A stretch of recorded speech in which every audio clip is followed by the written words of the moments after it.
You will be tested, no exceptions. You know, Abdullah ibn Mas'ud radiallahu anh, he said, I would rather eat a burning coal that burns what it burns and spares what it spares. I mean, I don't care if it does all the damage to me, than say about something Allah had happen, I wish it didn't happen. Or something that Allah prevented from happening, I wish it would have taken place.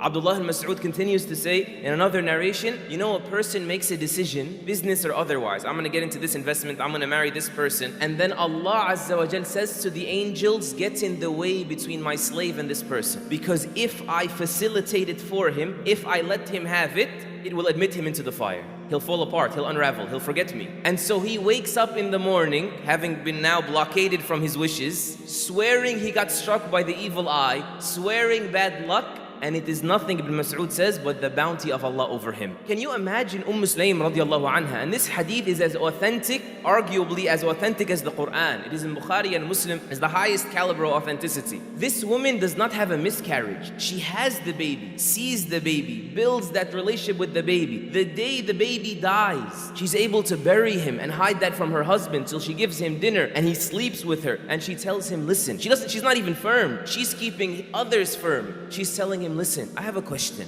If somebody were to lend somebody something and then ask for it back, does the second party have the right to keep it, to withhold it? He said, never, that's not right. She said, then anticipate the reward for your baby. Allah has called back what He lent you. How does somebody pull that off in 24 hours? How does a mother do that? You know, Abdullah ibn Abbas, he says, when my father, the uncle of the Prophet ﷺ, Abbas ibn Abdul Muttalib, when my father died, nothing soothed me like the statement of a Bedouin man who came to me and said, better than your father for you is your reward for him, the reward for putting up with the loss of your father. And Allah is better for your father than you are. You know Imran ibn Husayn radiallahu ta'ala anhu, Ibn Hajar said it's been confirmed that Imran ibn Husayn spent the last 30 years of his life in bed, not able to stand or even sit up.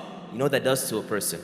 Physically of the sores, psychologically of depression. He says they even had to cut a hole in his bed under him, meaning to relieve himself. And this is a noble companion. This is the same companion who narrated the hadith, understandably, when the Messenger ﷺ said, pray standing if you can't, and sitting, and if you can't, then on your side. Imran is the one that narrated it. It applies to him and whoever is like him. Mutarrif and Al-Ala, two great scholars of the early Muslims, they said, we entered when we saw Imran ibn Husayn, may Allah be pleased with him, we began to cry. And he told us, why are you crying? They said, like, we feel bad for you. Long time, man. We feel bad for your condition. He said, I will tell you something, but don't disclose it to anyone so long as I'm alive.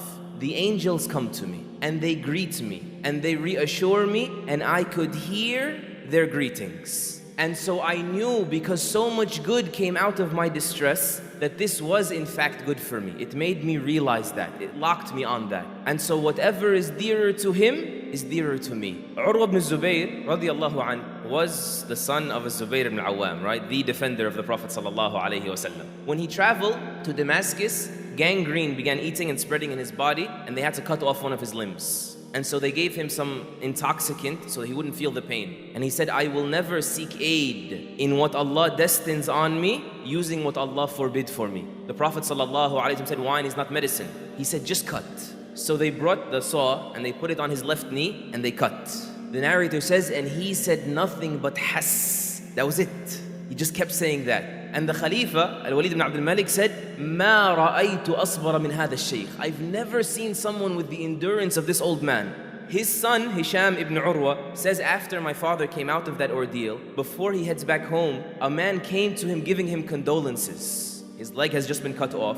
They put it in a basin to bury it. And he says to his leg, you know that I never used you to walk to the disobedience of Allah. Look what a mindset. And then this man comes to give him condolences in that moment. And he says to him, listen, if you're coming to feel sorry for me, I'm already awaiting the reward for this from Allah. I mean, don't mess with my head. Leave me alone. Don't feel bad for me. I don't feel bad. He said, I'm not coming about your leg. I'm coming about your son, Muhammad. He said, what about him? He said, he fell into the stable, your stable at home, or where your horses were, and the horses tramped on him and they killed him. And he said, oh Allah, you've given me 4 limbs and only taken away 1. and you've given me 7 children or 9 children, and you've only taken away 1. You know that the day you have problems, you have so many more days when things were going your way. And that the fact that we only remember the day of our problems is a skewed perspective that means that the heart was polluted. It's not the reality. Who's able to fix that for you? The way he fixed it for Al-Zubayr was able to get him to look with that kind of perspective. It was his commitment to Allah, the nearness of his heart to Allah. That is the only thing that can make you unbreakable. The Prophet ﷺ, he told us, مَنْ يُرِدِ اللَّهُ بِهِ خَيْرًا يُصِبْ مِنْهُ أو يُصَبْ مِنْهُ, in another narration. So be patient and seek your patience through Allah, and know that when Allah wishes well for a person, He afflicts him and He allows others to, meaning He gives people access to you. People are going to betray you, disappoint you, get the upper hand at times on you, or something beyond people, and a natural occurrence as they call it nowadays, right? These things will continue to happen whenever Allah loves a person. You know why? Because the person is either going to have his levels raised because of this, or he will have his sins forgiven because of this, and those are both good.